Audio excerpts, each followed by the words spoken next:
So today we're going to be looking at the skills needed to ensure talent teams are fit for purpose for both today's organisation, but also preparing for the requirements of tomorrow's organisation. So I wanted to start with a sort of bit of context. Speaking to a few people in talent recently, one of the ideas that I'm getting is that it's actually moved up the agenda. Initially, you might, a bit like HR, have seen talent as being a sort of necessary evil in the business, a cost center. But thanks to the changes coming from the pandemic and more recently, the Great Resignation or realignment or whatever you want to call that, talent seems to have now got a much higher position up on the agenda at the highest levels in organizations.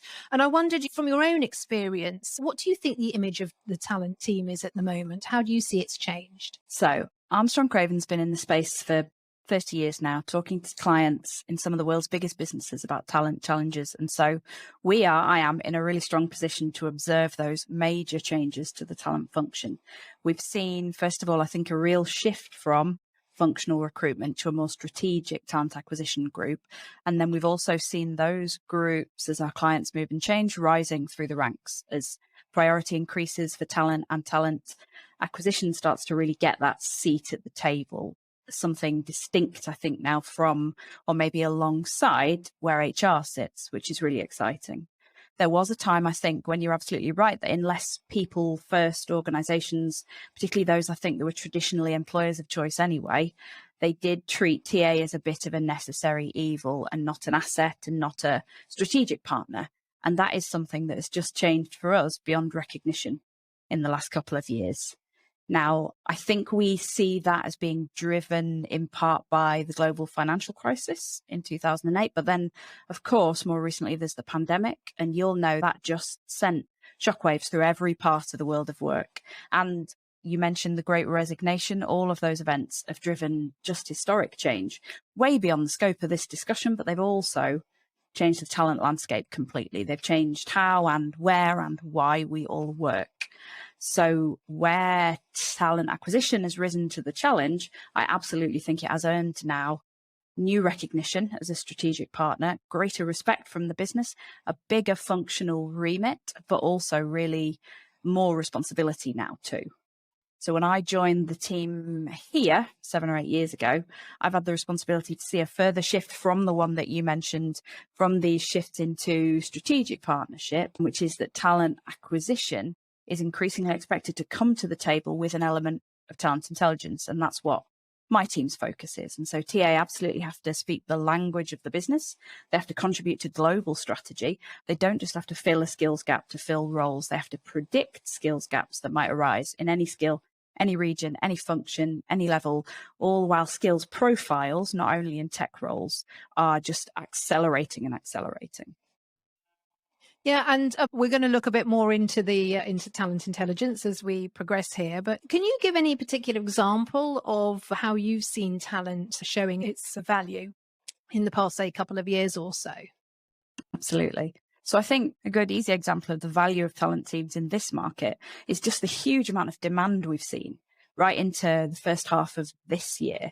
So both client demand across all of the service lines that we have, but then also there's been this massive uptick in global demand for good talent acquisition, good recruitment talent, whose value has just skyrocketed.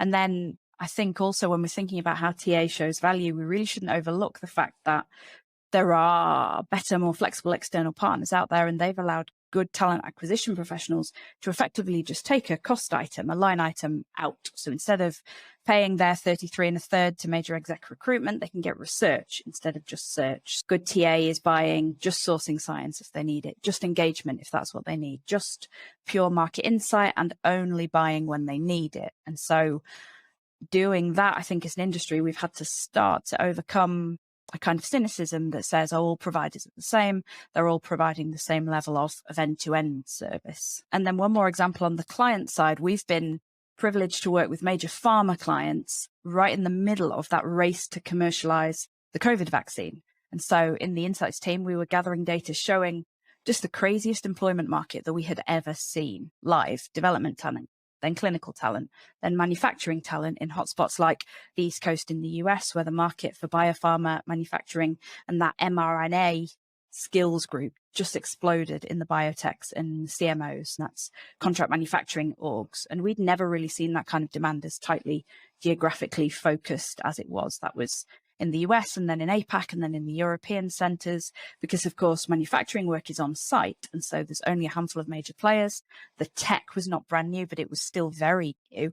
And we were never used on this scale. So we were talking to people who were receiving 10 or 20 recruitment approaches a day, who were being invited straight to interview that day, who were being offered effectively unlimited overtime and seeing colleagues move multiple times in 1 month, leveling up every time, doubling salaries.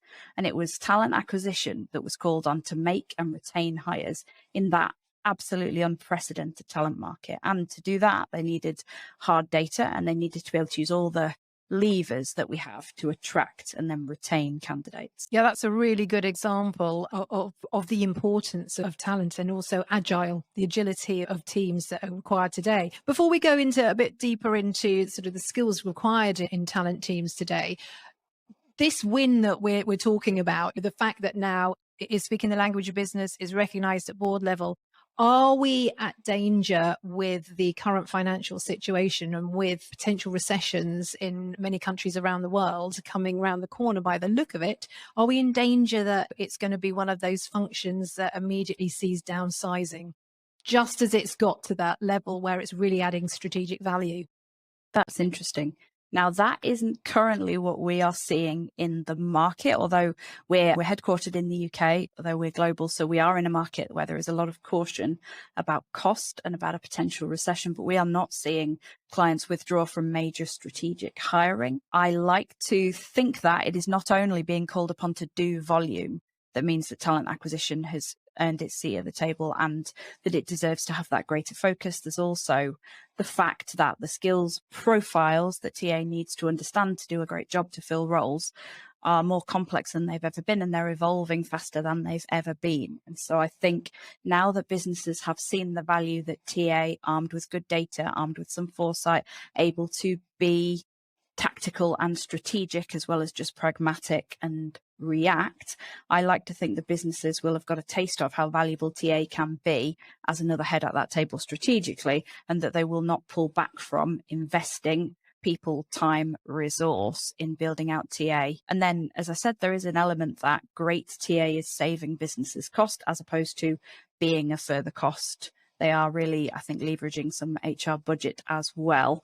And so at the moment, we are cautiously optimistic that it will not be a huge step back for TA as an industry in particular. But of course, I am sure we all said similar things in March of 2020, just before the pandemic hit. And so we don't know what will happen in all of our markets, but cautiously optimistic. Yeah, and whatever blips there are, as we always have in financial cycles, there's no doubt that talent is one of the top agendas of businesses across the world. We're not going to be able to solve issues of lack of the right talent overnight, regardless. So if it's got its place at the table now, it's now got to prove that it should be there in the long term. What skills do you think that talent professionals and talent acquisition professionals in particular require today? Where are there skills that are lacking? Where should they be focusing their efforts to really bring that next generation of value and insight back into the organization? Oh, that's interesting. Absolutely. I think you are right that there's a challenge for businesses to upskill talent acquisition quickly enough to keep up with this broader remit that is growing. And then, as I mentioned, the market's accelerating. And although that is led by tech, it's not confined to tech by any means. So alongside that gathering pace, TA itself does need to change. And I think that when we look at the skills gaps within TA, there are really maybe 3 critical skills that we think businesses ought to be focusing on, either building today or buying for their TA teams. Number 1, and you're asking a talent insight practitioner, and so it is going to be about data for us first and foremost. So number 1, data literacy. Now, we don't need TA heads to be data scientists or even talent intelligence practitioners, but they do need to be able to ask for the data that they need, assess the integrity of the data they're given, and then understand it and analyze it. And that just wasn't part of the persona for that role 10 years ago. TA teams today are usually investing in TI, that's talent intelligence tools, so a horsefly or a talent neuron, and then, of course, AI and machine learning enabled sourcing tools, but they still face challenges using them effectively and understanding them, using the output. And that is a skills gap that organizations need to meet head on, because that data is in so much demand now, both internally at the highest level and, of course, on a wider scale from investors. And then on top of data literacy, I think one that's come into focus for us as practitioners is data storytelling. That's what we have front of mind now when we're building the team here. Absolutely, it applies to TA as well. Now we have data literacy. How do we share the data we have in a way that is effective and engaging for stakeholders who don't? And that, I think, comes down to getting it where it needs to go by telling a story using the data, making good, but I'm going to say sparing use of data visualization. It's very close to my heart, but sparing use of data visualization and focusing not on your methodology, but on your findings and your recommendations. So what we call the so what factor. And then finally, I think I did promise 3. My number 3 would be, and it's less glamorous, but it's not less important, be knowledge management. This is a real practical challenge for those data-enabled, data-literate TA teams today. So you're the ears of the business in the talent market. You've got teams, could be hundreds of people in bigger clients, speaking to potential candidates about the business every day, getting reams of useful information about skills, about pay, about profiles, about ways of working, about direct talent competitors. And then where is it all going? Where is it stored? Who can access it? Whose job is it to check that it's all joined up and it's indexed and it's accessible and it's compliant with GDPR or the regional equivalent? Knowledge management, as old-fashioned as that is, it needs a champion now in every TA team, a kind of librarian for talent intelligence data, because we see time and time again TA either mishandling that data or missing great opportunities, more likely to capture it and store it and share that data in a way that could be potentially incredibly powerful. That's a really good point. I think this happens in other departments as well, but I know it particularly in talent. As soon as you lose somebody out of the business, that knowledge has gone with them. I think we've dropped a ball, if you can call it that, on this over some time in business, really, where having those knowledge management systems, as you said, sounds very unsexy, but it's absolutely vital for businesses going forward. And in your role, obviously you do a lot in talent intelligence at Armstrong Craven. If someone was starting out here as a talent professional, talent acquisition professional, what sort of questions should they be asking? What should they be looking at if this is a new area, the whole data side to them? I think, first of all, talent teams should be pragmatic. Keep it little, keep it simple. Look at what they already have, what's already paid for, or what is free to access. So what can the sourcing tools you already subscribe to tell you? What can national statistical data that is in almost every country in the world completely free to access, download, use, and analyze? What can that tell us about the talent markets that we're working in? What else are we already subscribing to in terms of market research and market intelligence that could plug some gaps for us? When we apply it to jobs, to roles, to people, to skills, all of those things are talent intelligence.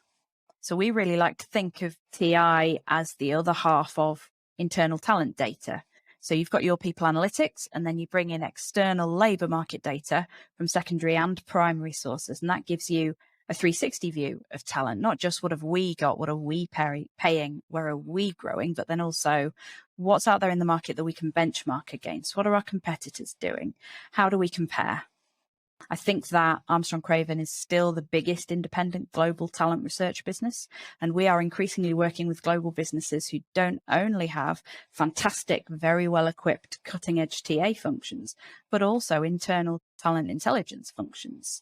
Talent intelligence teams are evolving every day now in our clients and in their networks as well, particularly big tech. And so all of TA will be really aware that, for example, an Amazon, a Meta, a Philips, an SAP have all already built independent talent intelligence functions. And can you give me an example, without naming any names if it's confidential, but of an example of where a business you've worked with as a client has used this sort of intelligence, how it takes them, what's the step change it makes to their business? Absolutely. So really, particularly in those clients which have evolved a TI function, where we add the most value day to day now is in gathering primary insight. So that's just any data that's being gathered for the first time for this purpose. And we're able to do that in a compliant, confidential way because we're a third party. We're not calling from an internal team. All of our best examples where we really make a difference to the client's business or to their ability to fill a critical role are when we're able to get a totally unvarnished, current, objective snapshot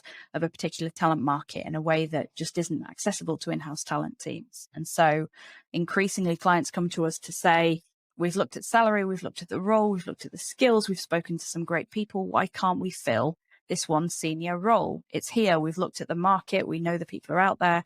We get them in our pipeline. They drop out at this point. And we're effectively doing diagnosis of when people drop out, why do they drop out? If people don't apply, why don't they apply? And I can think of one particular case where in a regional office, but an absolutely critical regional office in APAC, the client, who was a major global European headquartered cosmetics business, came to us to say that there's some fantastic talent in this particular regional market. We've spoken to some fantastic people, but we find that offers aren't accepted, and there are no real reasons coming from potential candidates of why they drop out the pipeline at this point. And we were able to go to market completely compliantly as a third party, speak to both individuals who'd fallen out of process and great talent in the market that hadn't picked up the call for this particular client, to find that there was either a real or imagined internal cultural issue in this one particular office. So it was the case that candidates believed, and in this case perception is truth because they weren't picking up the phone, candidates believed that there was a cultural issue in this office that meant because it was not HQ, it was so far from HQ, there was no progression beyond the director level role that was out there in the market. And all the client needed to do was tweak the wording of the approaches to say, this is a global role. It's based in this market because we want to tap into the great talent here, but you would already be in a global role. And there is opportunity for progression, both in this market, stay where you are and progress into bigger global roles, and also internationally to move around the business and to go to HQ in Europe if that was what you wanted for your career. This is not a role that is going to be cut off because it is regionally located. It is a fully global role. It gives you a huge amount of room to play. And that was the cultural shift they needed to get on board what turned out actually to be fantastic talent, but more importantly, to get everybody to the table. So they had a funnel of good talent in a region that they'd gone to specifically because it was well known to be home to exactly the kind of talent that they were looking for. And so that was an almost overnight shift once the new messaging went into play in that market. And that's just one example of times where candidates won't tell internal talent acquisition, even when they've had a great recruitment experience, maybe because they've had a great experience. In a lot of markets, candidates don't feel they can say to a potential hiring manager, the reason I'm not taking the role is because there's a cultural issue. There's a rumor that you have a reputation. I've been told by my network that this, and that's something that we can effectively diagnose really quite quickly. And that is really powerful when it works. Such a really good example, that, I think. And definitely one of those situations where, if you were in that hiring team, you'd be just not understanding it until you could get that external look into it and look at the data in that way. So a really good example. Thank you for that. So, what we've established so far, that really to keep this place at the table, talent acquisition professionals and talent teams generally, data is the big area of development. And you mentioned that some companies, big companies, as we know, already developing their own internal talent intelligence function. What are the barriers to that? Because how do you start looking to get the right people in if perhaps there's not the right people already there out in the market? How would you find the right people if you were to start doing a talent intelligence function? Or is that not necessarily the way to go? Do you need an internal one? Interesting. So absolutely finding the right people, either to make a centre of excellence for TI within talent acquisition or to build a talent intelligence team, whatever your stage of evolution, finding the right people is a big barrier. We have found over the years that there is good talent in recruitment. There are data-minded recruiters who see how they can use their skills to tap the market, to tap it for insights rather than live candidates. There are also the sourcing wizards, that somebody in recruitment always knows somebody who is a sourcing wizard who is fantastic at Boolean, X-ray search, who is on top of the latest ways to use TI tools. And that can be quite an easy win because, of course, anything you learn about the market while you're sourcing is talent intelligence. And then there are also in big TA teams, day-to-day buyers of talent intelligence, whether products or services, who are keen to become practitioners and understand the case for talent intelligence. Now, there's good talent as well in analytics roles in HR. So workforce analytics or people analytics, I think, can really effectively apply their methodology and their mindset to the broader view. And then I'm not excluding data scientists, but we're traditionally a little cautious about hiring individuals in pure play data roles, because I think that most TA functions today just aren't ready to make that shift. They haven't sorted out their data sources. They don't know their interfaces. They've not understood who is providing, consuming and using this data. And that is the brief, the role that they should be giving a data scientist. And so I would say that a pure play data role is a 3 to 5 year hire in an in-house role. Potentially that's somebody then who needs to be trained both on the talent side and critically in managing and communicating with their stakeholders. Where should this sit? I can see some people thinking owners of this are HR analytics, other analytics elements within the business. Can people in talent get hold of the information, the data they need? What's the picture there? Ownership is actually still a real challenge. For most of our clients, there is a lot of relevant data sitting in silos in the organization already. So there's organizational development, there's comps and bends, there's HR analytics. And connecting those functions almost requires another profile again. So an architect to look at technically how that data gets shared and secured, but then also your diplomat or your mediator to look at tackling the interpersonal and departmental politics to build a culture of sharing and open access to talent data. I think in this evolutionary stage for talent intelligence, the access to data really depends on a kind of center of excellence view, whereby we can use when we need it, data science and analytics from elsewhere in the business, but then somebody somewhere is dedicated to saying, what do we know about talent? What do we need to know? And how can talent acquisition use this? Because ultimately they are our customers, as HR and the C-suite are their customers. And so we need to maintain a real focus on what talent data do they need to do their jobs now and in 6 months and in 3 years. So I don't see talent intelligence getting pulled into a broader insights and analytics part of the business that also deals with, say, customer data and loyalty. I think that it always needs to have a home and a center of excellence in talent acquisition to be effective. Yeah, so there's a lot here, and it's quite a big ask, I think, for TA at the moment. But luckily, there's companies like Armstrong Craven to help them along on this journey. But so we're talking at the moment about really having the sort of function that is fit for what is required today in a business. But there's a lot of changes still to come around the corner as well. And one of the hardest things, and what we're looking at in this series a lot, is how you balance learning what you need for now with learning what you need for the future. So I wondered, what do you think are going to be some of the skills and areas that talent professionals need to start exploring and looking at now, ready for changes that will come ahead in 3, 5, 10 years? So I think the next big change for TA that we're already starting to see the edges of is getting and staying ahead of all the fantastic technology that is available to them now. So the rise of automation for HR and recruitment has absolutely increased both access to talent and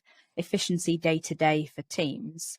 But it is really a mixed picture because we urgently need to train TA professionals to use and understand the AI and machine learning enabled tools that they've been given, just to give one example, and then drive adoption as well in those teams who might be more accustomed to a traditional science of search approach. So your Boolean X-ray search using what's available online. And of course, automation, inviting AI into the search and screening process for the people that we get into our business really opens up big questions of ethics and equity and representation. And TA just is not equipped to answer those questions yet. And there's, as you've alluded to, there's also lots more regulation coming in around areas like that will be a big area of knowledge required going forward. And also there's the whole issue around sort of the cybersecurity side of this. And speaking to one head of talent, they were talking about potential for more auditing and risk related roles to make sure people really are who they are.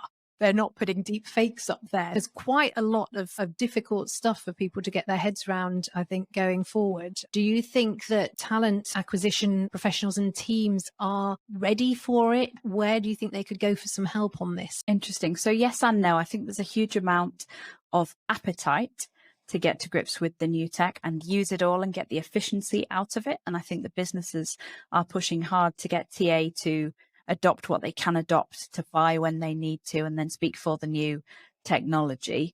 But then there will always be a case for using the right providers, I think, at the right time, just because the amount of expertise that you need to build up to use these tools effectively to get the answers you need and turn it around, nobody has that kind of bench strength, that kind of overflow capacity for if there is suddenly a crisis and in 6 weeks you need to turn around a feasibility study to build a brand new team. Where do we put them? What's the cost of living like? Where are the skills anyway? What do the office spaces look like? What are the personas involved? I think there will always be a case for, if you need to turn something around rapidly, if you need to make a business case and improve ROI for talent intelligence within TA itself, there'll always be a case for switching on third-party capacity when it is needed. And that is something that just isn't going to go away as TI teams get more sophisticated. I think it will then have to evolve as TA and indeed talent intelligence evolve. Yeah, that adaptability, that sort of agility and flexibility is obviously a core skill that we're going to need to see more and more of. Understanding when's time to turn to that third party and it's time not to. They're all really interesting issues for people going forward. There's a lot to do. There's a lot happening, but there's a lot to do for talent acquisition teams. How can talent professionals, keeping their own sort of resilience and well-being and not getting completely bogged under here, how can they manage the need to think about those skills we've just talked about going forward with some of the newest skills required for today? What sort of advice can you give them? So I think some of this depends on whether you are inherently motivated by the idea that to come to work and do a great job, you need to learn every day.